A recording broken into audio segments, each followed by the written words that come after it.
In a lot of interviews, you've spoken about how relevant Hamlet is today. As soon as the film starts, I feel like one layer of the film that is always relevant is grief and the loss of a father. It always grips me. How did that emotional thread resonate with you personally, and did that influence how you approach the film? And do you hope people out there suffering from grief would take something from it? It's a beautiful question, and thank you for sharing that, bro. You know, I feel that Shakespeare and Hamlet and things like that can often feel like they've been kidnapped by the establishment. They become an intellectual exercise. But actually, it's about raw emotions that we all feel, and timeless emotions, such as grief. And that's part of why we wanted to make this version. We wanted to break open this classic in a way that people can really connect to on a kind of gut level. And that's goes to the heart of how Aneil adapted it, you know? Aneil took this and trimmed it down to its, distilled it down to its raw emotional essence. And for me, I think grief takes it's many different forms. It's about losing people, but it's also grieving the illusion of a fair world, you know? Hamlet is grieving the idea or the illusion that the world is a just place. It's not. He's waking up to that. He's waking up to the fact that actually he's powerless in the face of this injustice, and he's being gaslit about it, and he's complicit in it. And so many of us feel that way right now. So many of us are grieving right now. You know, we turn on the news, we see what's happening in the world. No, we're in a state of grief right now. And that is how Hamlet feels. And so where do you put that grief?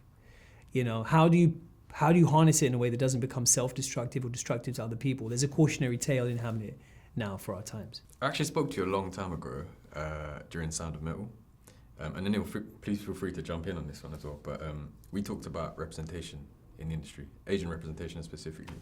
And you said something to me that stuck from that moment. You said, we work twice as hard to get half as far. And that stuck with me through like my acting, my directing, everything. And you both obviously made The Long Goodbye, which inspired me to make my own film called Go Back to Your Country. Done the film festival run, Beautiful. 1 million views on YouTube, I've done the whole thing. Do you still feel that way today with, you know, projects like Hamlet or projects that you've got coming up? You know, it's interesting. I feel like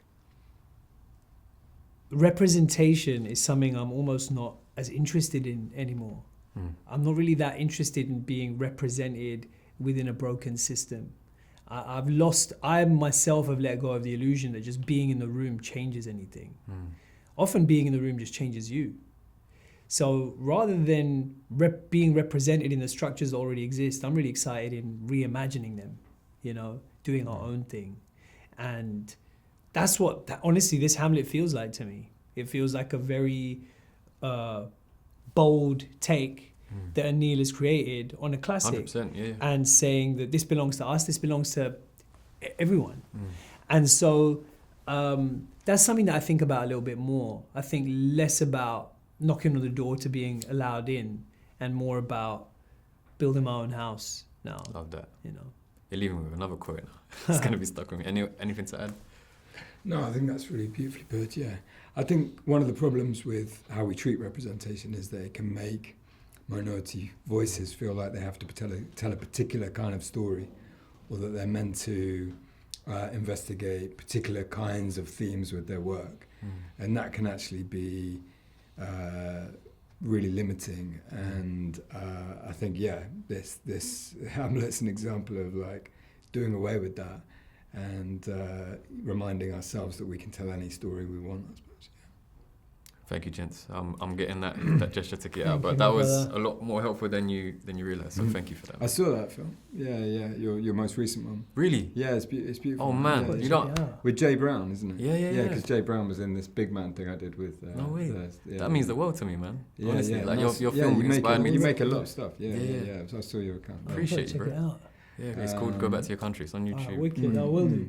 Yeah. Your film inspired me to make it. So nice. Thank you, bro. Appreciate it. I'm getting that gesture to. Nah, bro.